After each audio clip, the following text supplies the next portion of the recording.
estamos aqui para mais um programa Fenômeno UFO pela TV Mundo Maior. Hoje, como nossos amigos telespectadores estão observando, estamos com um convidado aqui hoje, né? Um grande amigo nosso, profissional extremamente sério na área da pesquisa ufológica, através do uso da hipnose.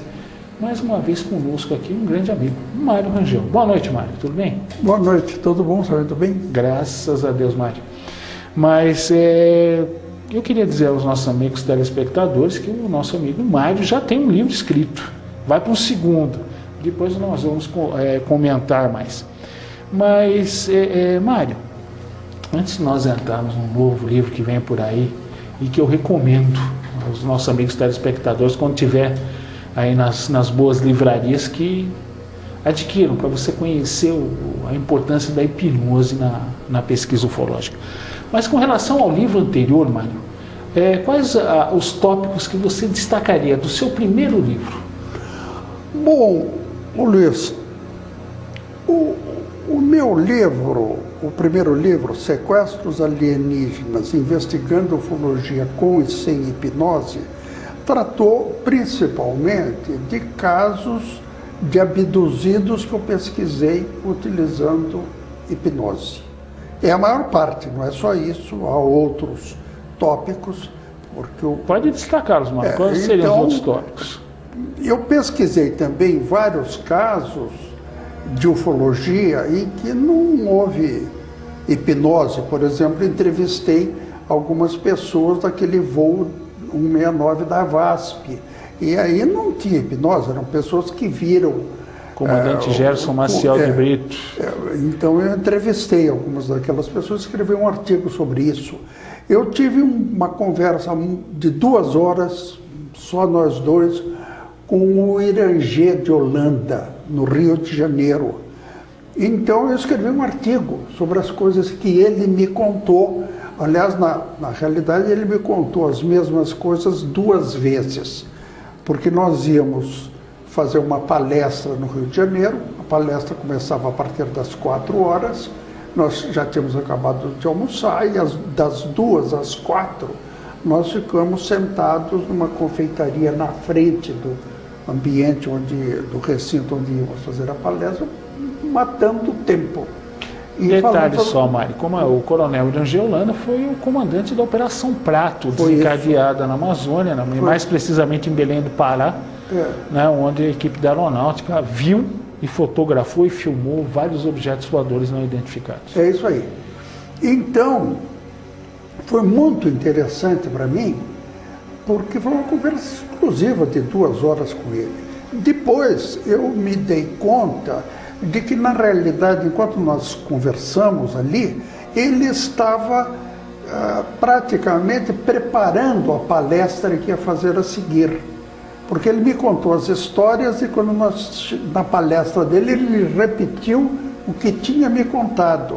Então, ele estava preparando a palestra dele. Então, eu ouvi 2 vezes a mesma história dele, que, aliás, é impressionante, muito interessante. Nós vamos estar discutindo num próximo programa, Mário. Mas outra pergunta que eu gostaria de fazer: o que te fez escrever um livro? O acúmulo de informações. Eu entrei na pesquisa ufológica por um mero acaso.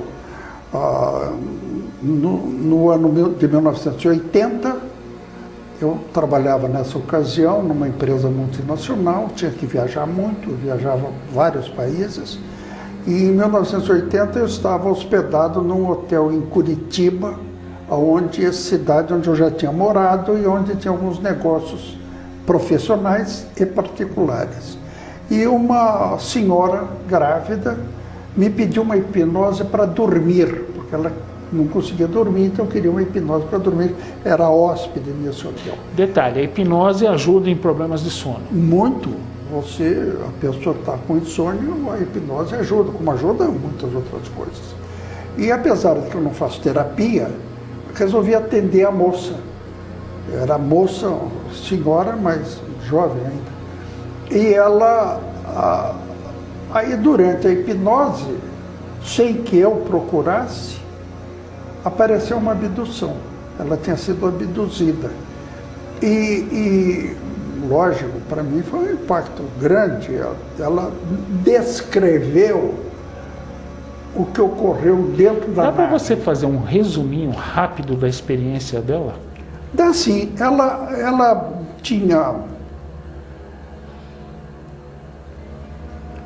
tinha ingressado numa faculdade em Brasília. Estava indo para Brasília para começar o curso.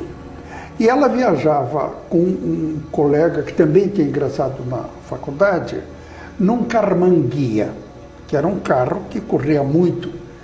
E eles estavam se dirigindo para Brasília, correndo, quando viram uma luz muito forte. E eles tiveram a impressão que era um caminhão gigante que vinha em sentido contrário. E nesse momento, o rádio parou de funcionar e o motor parou de funcionar. E o carro foi perdendo a velocidade e parou. Como aquela luz ofuscava a vista, o colega dela, que dirigia, não conseguiu ir para o acostamento. Então o carro perdeu a velocidade e parou no meio da pista. Aí os dois resolveram descer e empurrar o carro para o acostamento. E na hora que eles... eram 10h30 da noite, por aí. Na hora que eles começaram a empurrar o carro para o acostamento, o dia amanhecia, eram por volta das 5 e pouco da manhã, os dois estavam dentro do carro e o carro no acostamento.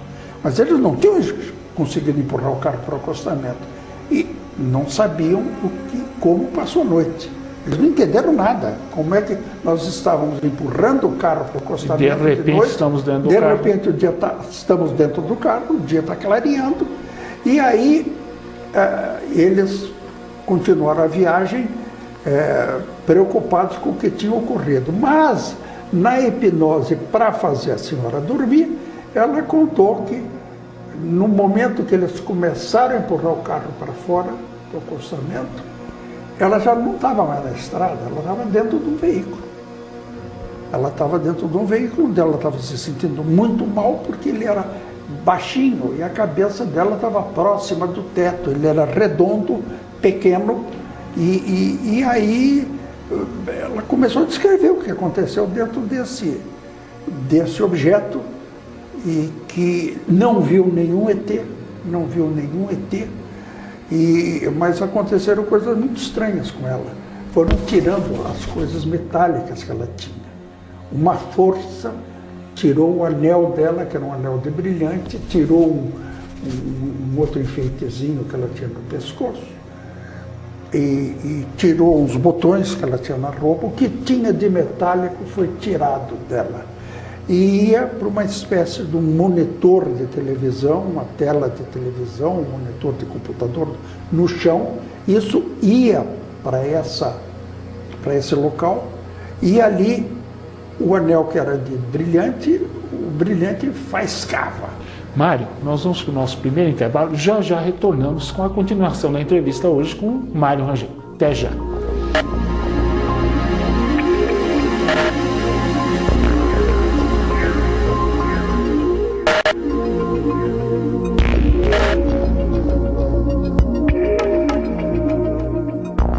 Estamos aqui para o segundo bloco, Fenômeno UFO de hoje, entrevista com o hipnólogo Mário Rangel. Mário, encerrando o caso rapidamente, ela viu quando as peças metálicas dela iam aparecer em cima de um monitor. E o que aconteceu? E aí, então, ela acabou de narrar o que aconteceu ali, ela apavorada, assustadíssima, e procurando o companheiro dela, ela não viu o companheiro dentro da nave. E aí ela voltou para o carro e não sabe como saiu do carro até a nave, não sabe como saiu da nave até o carro. Os ETs hipnotizam o abduzido, dão uma ordem para ele esquecer o que aconteceu. E essa ordem a gente verifica que é dada em níveis de profundidade maiores. Então os hipnólogos no mundo inteiro, hoje somos pelo menos 210 em 30 países, a gente consegue remover uma parte da amnésia, mas não consegue remover integralmente. A gente tem a impressão que eles os ETs fazem hipnoses em níveis diferentes de profundidade e as mais profundas a gente não consegue recuperar. Entendi. Então é isso. Foi um caso muito impactante, que foi o primeiro caso que eu pesquisei de abdução em ufologia. Bom, aí você continuou sua pesquisa, né? Aí eu 30 anos, né? Você isso foi em 1980. Então, Mário, e ao longo, 30 anos eu pesquiso ao longo desses anos, né? Você notou alguma diferença no trato desses seres conosco, alguma mudança de atitude, ou o processo tem seguido do mesmo modo durante esses anos todos? Pela minha pesquisa, é o mesmo sistema deles, é o mesmo sistema. Você encontra casos diferentes, você encontra uns raros casos em que o abduzido foi bem tratado, uns raros casos. Mas na maioria dos casos, ele é maltratado, ele é examinado, ele sofre cirurgias dolorosas dentro da nave e grande parte das pessoas fica com problemas psicológicos, porque é muito preocupante isso. A pessoa é tirada normalmente de uma forma violenta, inesperada, indesejada do seu ambiente, é levada para dentro de uma nave. E nós sabemos que a pessoa sobe por uma luz. E quando a pessoa está subindo por essa luz, ela tem noção de que está subindo por uma luz. Porque ela está subindo pelo ar, não tem elevador nenhum, ela está dentro de uma claridade. Mas você não acha que esse trauma psicológico que a pessoa sofre também não está ligado ao descrédito com que o assunto é tratado aqui no nosso meio? Porque você é treinado a ver o assunto como ridículo, absurdo. Uma pessoa de bom senso não vê disco voador, não vê ETs, não é abduzido. Pelo menos você vê muitos programas de TV aí, né, que é colocado isso, né? Uma pessoa cega não pode. Será que isso também não ajuda a aumentar esse trauma? Esses programas estão totalmente equivocados. A abdução é uma realidade. A presença de discos voadores e objetos voadores não identificados na Terra é indiscutível. Não há possibilidade de uma pessoa com mínimo de inteligência duvidar dessa realidade.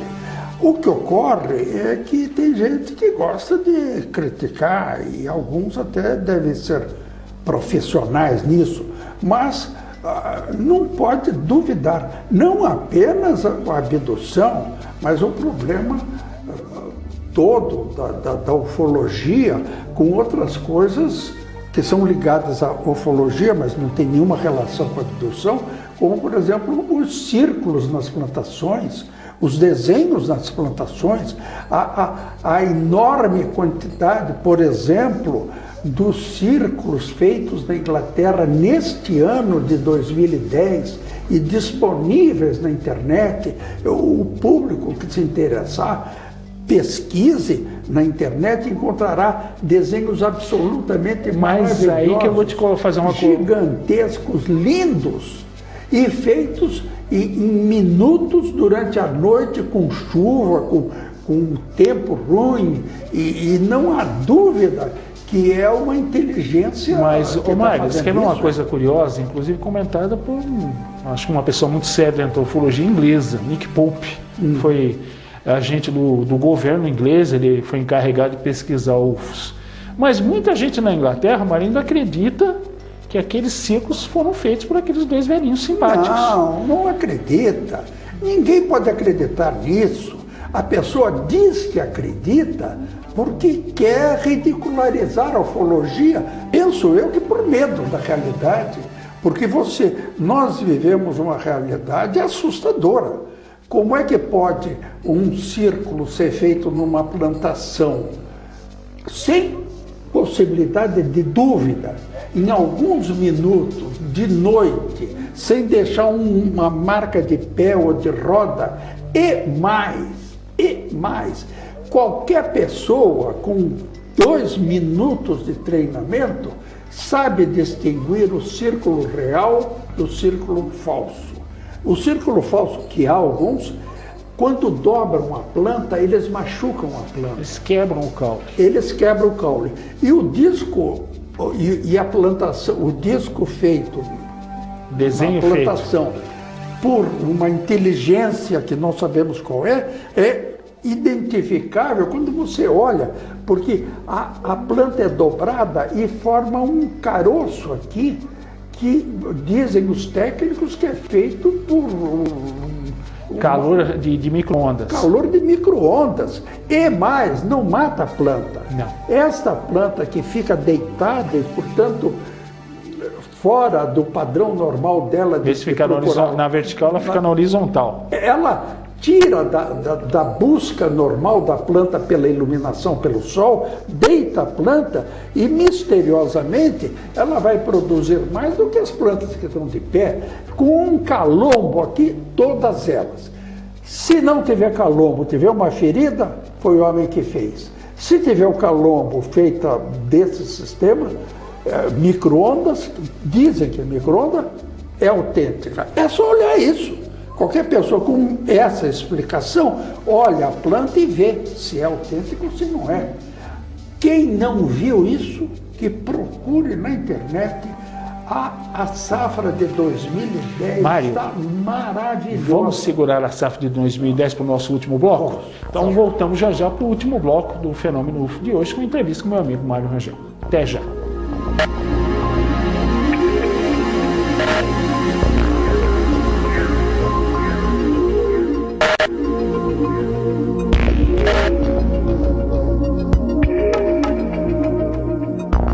Estamos aqui para o último bloco Fenômeno UFO de hoje, entrevista com o hipnólogo Mário Rangel.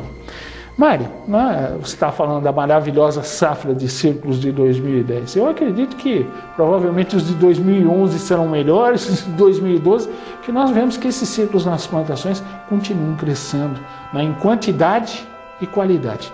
Mas, Mário, conversando lá na sua casa, pouca gente sabe, mas participamos com o Mário em muitas das hipnoses que ele faz, com pessoas que foram abduzidas ou suspeitam que foram abduzidas. Mas você chegou a uma conclusão interessante, você desenvolveu uma teoria nova para mim, pelo menos sua, onde você disse que, na sua opinião, talvez alguns desses ETs, hipoteticamente falando, abduzissem pessoas para povoar outros mundos. Como é que você desenvolveu essa teoria? Eu penso isso, porque hipnotizando várias pessoas e ouvindo várias histórias, a gente sabe, sem possibilidade de dúvida, que os ETs estão produzindo uma raça nova através de hibridação. Aí eu fico imaginando, para que diacho pode ser uma hibridação? O híbrido não será bom para o nosso planeta e não será bom para o planeta deles. Então pode ser que estejam fabricando um novo tipo de pessoas para habitar um outro planeta. É uma das hipóteses que eu avento, porque você estuda isso, estuda e não tem certeza das coisas como são. E quando pode ter certeza, às vezes o governo não ajuda. Então, é isso. Então você fica imaginando. Bom, se nós partirmos desse princípio, vamos supor que ele seja correto. Nós temos não sei se ainda milita na ufologia, mas o Carlos Pazuello, ele até escreveu um livro em cima dessa tese, Semeadores de Vida, que os ETs, através de hibridação, colonizariam outros mundos. Na realidade, eles reproduziriam a espécie humana pelos infinitos mundos que existem no universo. Tem pessoas que acreditam que o ser humano veio parar aqui do mesmo modo, através de uma experiência genética, tanto é que em certos livros religiosos fala-se em deuses. Os deuses teriam feito o homem à sua imagem e semelhança. Já que você tocou nisso, Mário, eu não posso me furtar de fazer a seguinte pergunta para você. Em sua opinião, hipoteticamente falando, poderia o ser humano ser um híbrido de um humanoide de um outro mundo, com seres extraterrestres, produzido para vir habitar aqui no planeta Terra? Poderia, eu não digo que é, mas que poderia. Às vezes dá a impressão que os ETs que nos visitam, uma parte deles estão fazendo um trabalho científico. Há um acompanhamento, é isso que você quer dizer? Às vezes dá a impressão que eles estão fazendo, porque muitos foram observados examinando a terra, examinando plantas. No caso argentino, nós temos a grande quantidade de abdução de animais, vacas, bois, mas todo tipo de animal, cujos animais são examinados dentro da nave, já não há dúvida nenhuma quanto a isso, e depois são mortos e são devolvidos à terra, faltando partes desses animais, que penso eu que eles não comeram essas partes dos animais. As partes foram tiradas para alguma pesquisa científica para melhorar as raças.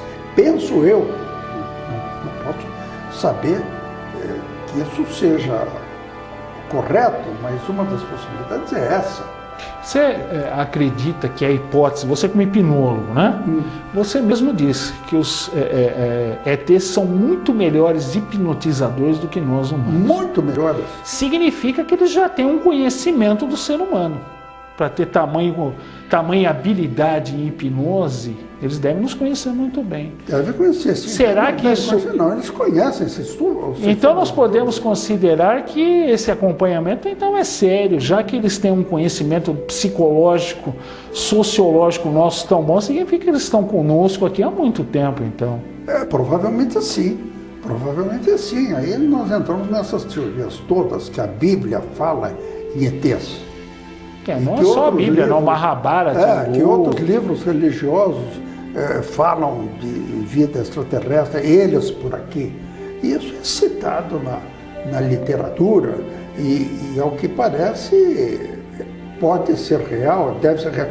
Quando Colombo, às vésperas da descoberta da América, saiu um objeto voador do fundo do mar na cara do Colombo. Isso ele registrou no Diário de Bordo, está registrado lá. Não só saiu na cara dele, como ele ainda deu 3 voltas em torno da embarcação, parou, observou e depois entrou de volta no fundo do mar. Então veja, estamos falando de 1492, eles já faziam isso. 1492, eu tenho pesquisado nos últimos dias, mais profundamente, o caso do Dr. João de Freitas Guimarães, que foi levado dentro de uma nave para um passeio. Ele não foi abduzido, ele foi convidado para dar um passeio e deu esse passeio de 40 minutos. A nave saiu do fundo do mar, entre o continente e a Ilhabela. Ele estava em São Vicente, saiu a nave, parou na frente dele, saiu de dentro do mar. Dentro do mar, estacionou na frente dele, desceram 2 ETs, e o convidaram telepaticamente para um passeio. Bom, eu posso falar isso de carteirinha, Mário, porque a Andréia, que é minha esposa, nós vimos em Peruíbe, isso aconteceu, o UFO saiu dali da Baía do Guaraú, ele saiu de dentro do mar, em 90 graus, subiu, nós o perdemos de vista já muito alto no céu. Provavelmente ele deve ter ido para a órbita da Terra ou até saído de órbita. Mário, queria te agradecer aqui pela presença. E se você, telespectador, gostou da participação do Mário, entre em contato conosco. Né? Fenômeno UFO, @tvmundomaior.com.br. Faça sua crítica, sua sugestão de pauta, que atenderemos com o maior prazer. Mais uma vez eu queria agradecer pelo carinho da audiência, né? Agradecer meu amigo Mário, que vai estar conosco aqui, né? Ele aqueceu, vai estar em mais um programa aqui conosco. Queria desejar uma ótima semana a todos, um forte abraço e até o nosso próximo encontro semana que vem com mais um Fenômeno UFO aqui pela TV Mundo Maior.